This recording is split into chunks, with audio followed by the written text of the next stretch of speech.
Good morning, everybody, and welcome to today's Theological Leftovers. I have a bunch of pieces of paper here and a few notes for myself, and I'm not wearing my glasses because of the glare, so hopefully I can kind of share this stuff with you without just reading it to you. But this has been on my mind because of a conversation I had with one of our members. They didn't ask me to talk about this, but I'm going to talk about it because they got me thinking, right? It has to do with us as creatures rather than the creator. We have this tendency to want to create, and we don't really have the ability, even though we have the desire.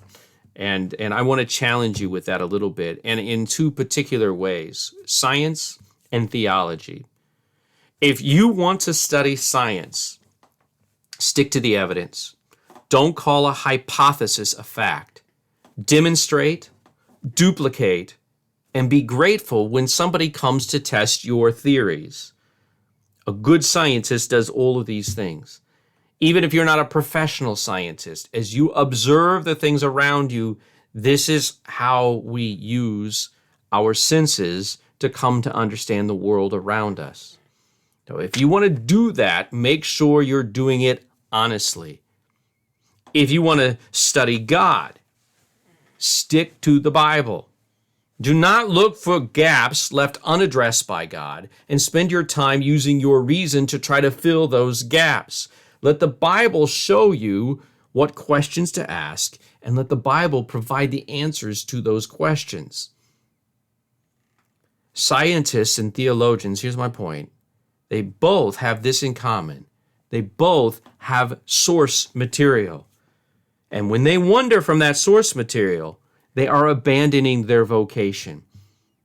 They're trying to create something from themselves. And that's not science, and that's not theology.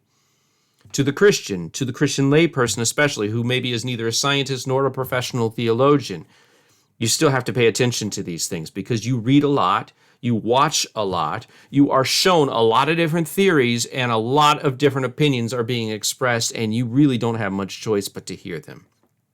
And because of that, you are tempted by so-called science that offers hypotheses that cannot be demonstrated or duplicated and that lack evidence. They are creations of the imagination. Don't fall for them. Don't fall for the pseudoscience.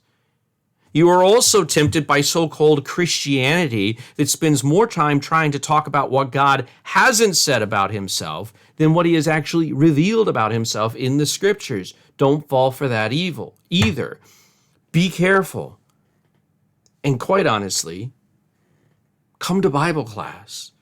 We will teach you how to be discerning by getting you into the source material of every good theologian. In other words, of every person who is seeking to understand who God is and what he has done. We will help get you familiar with that source material. We will help you to become discerning for all the stuff that you read, all the stuff that you watch, all the theories and all the opinions that are getting thrown at you every single day. Come to Bible class.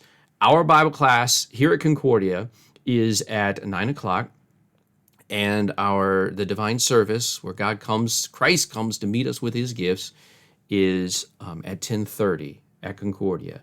If you are not in the Evansville area, feel free to leave a comment.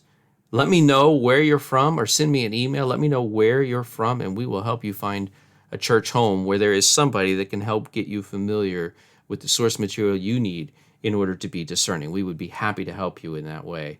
God bless you all, and God bless your week.